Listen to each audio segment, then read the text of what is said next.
Alright, our first round of filter primer on our hood and our tailgate is done. I went ahead and put some guide coat on it. You can see there's my guide coat. I'm going to block sand this down, and that's going to show me my highs and my lows and where I need to do body work. And if I did some body work already on the hood, and it'll show me where that is not right, if it's not perfect. So let me go ahead and get that stuff going, and I'll show you guys what it looks like as you move through that process.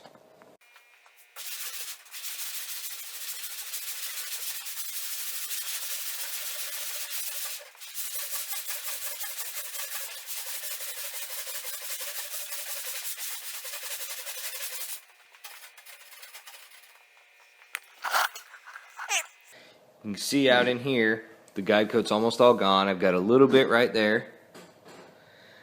Then it's almost all gone, and then I've got where I didn't even touch it back over here. So I'm low right here, I'm low right there, I'm a little high here, that kind of stuff.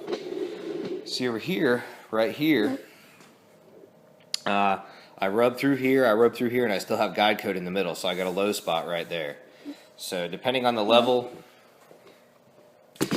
of the project that you're working on, sometimes that stuff, you're going to want to go back and fill it, deal with that, get it dead flat and smooth.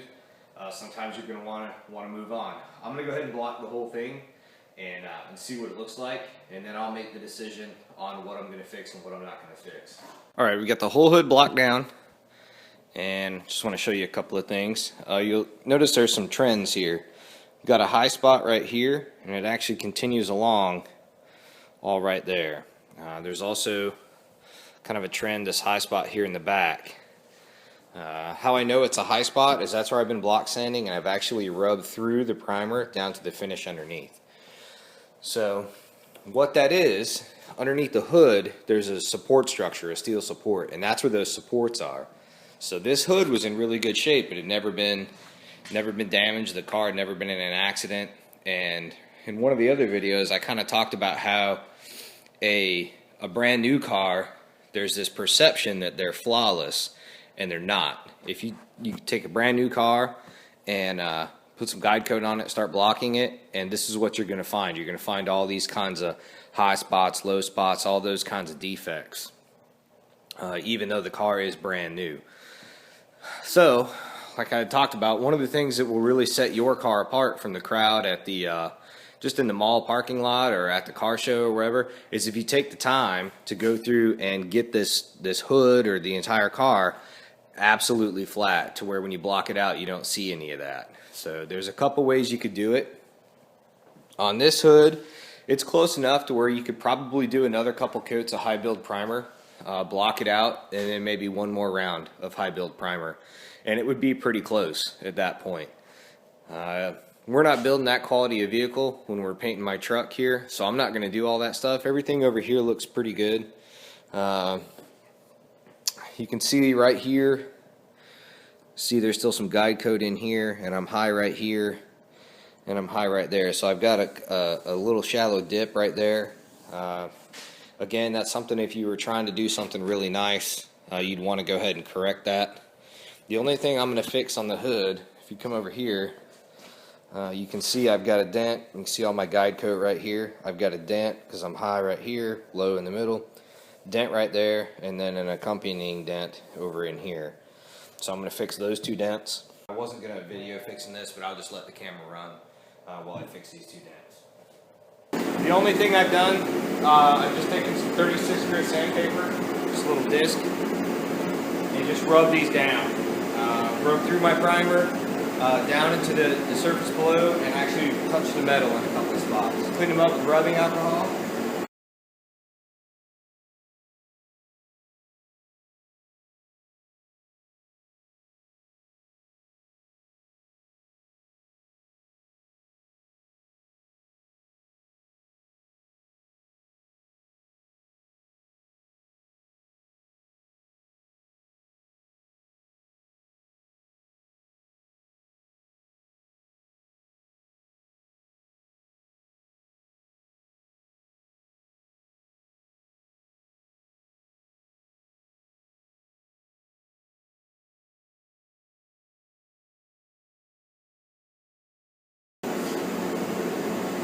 That stuff is going to take about 30 minutes to dry, and we'll come back, block it down smooth.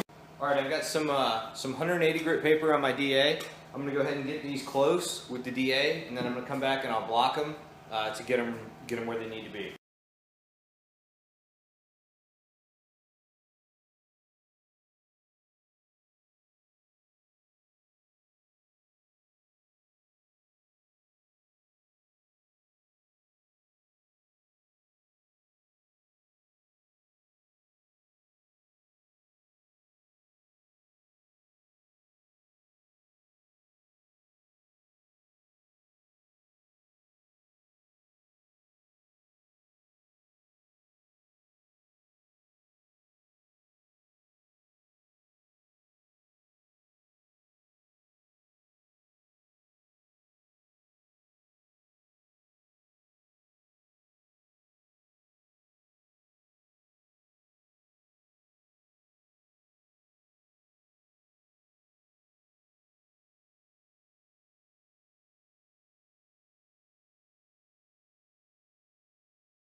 It took me about 10 minutes to do all that, but I'm totally flat in that area.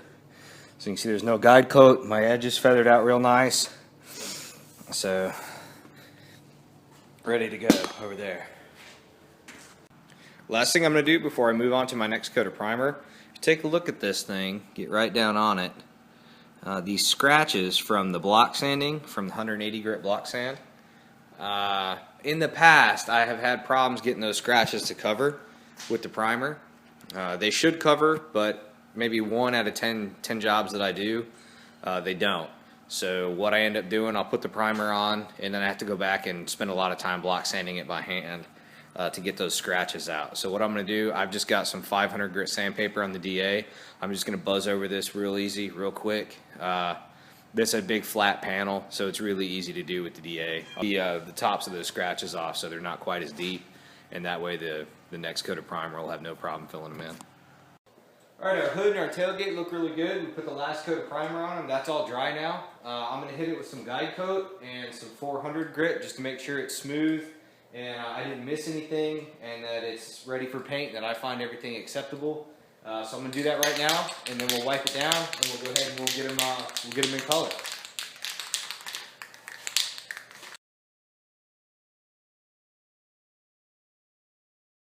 One of the problems you may run into using guide coat, you got to get it all off. If there's some guide coat on there and you paint over the top of it, that can cause down the road, it can cause some bubbling, cause adhesion problems between your paint and your primer, or your primer and your surface beneath, all that stuff. So you want to make sure you get all your guide coat off.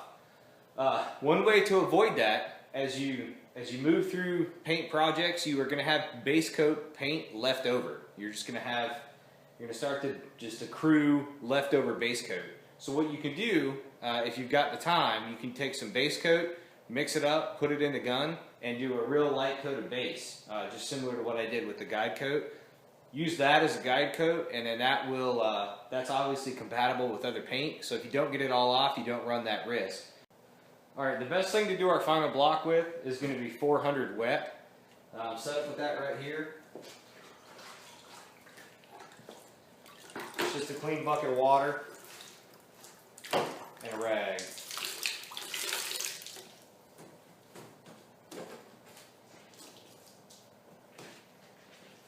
Using one of these foam blocks, the gray side is a little softer than that black side. So depending on what you're trying to do, as you block, you can flip the block around, get whatever kind of surface you're looking for.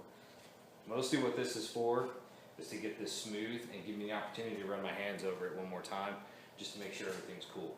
So most of what I'm going to do, I'm going to use the softer side.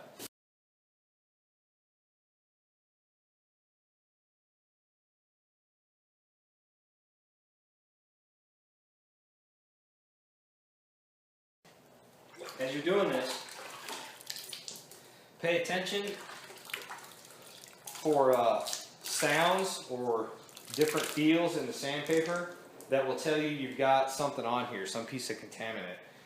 Any type of dirt or grit that gets on here, you're going to put scratches in it. That's what we're trying to avoid. So just listen and pay attention for that.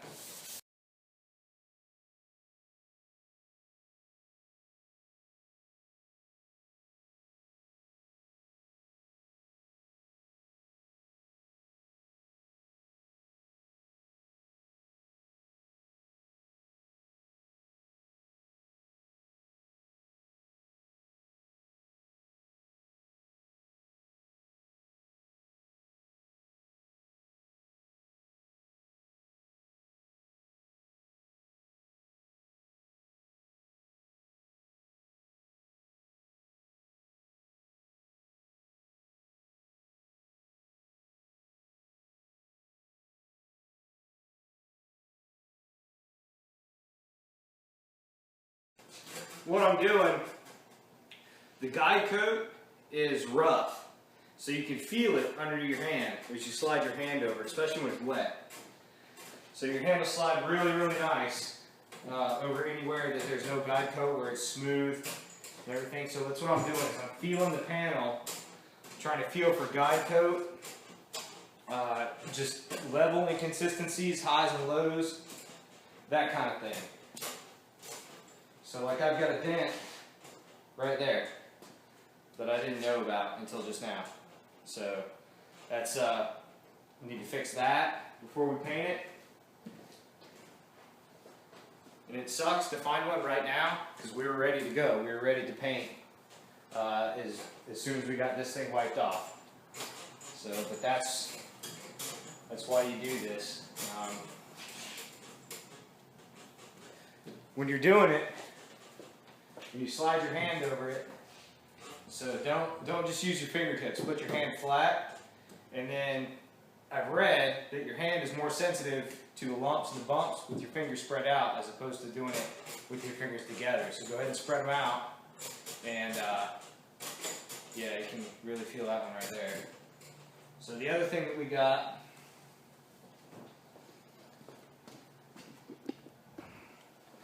right over here,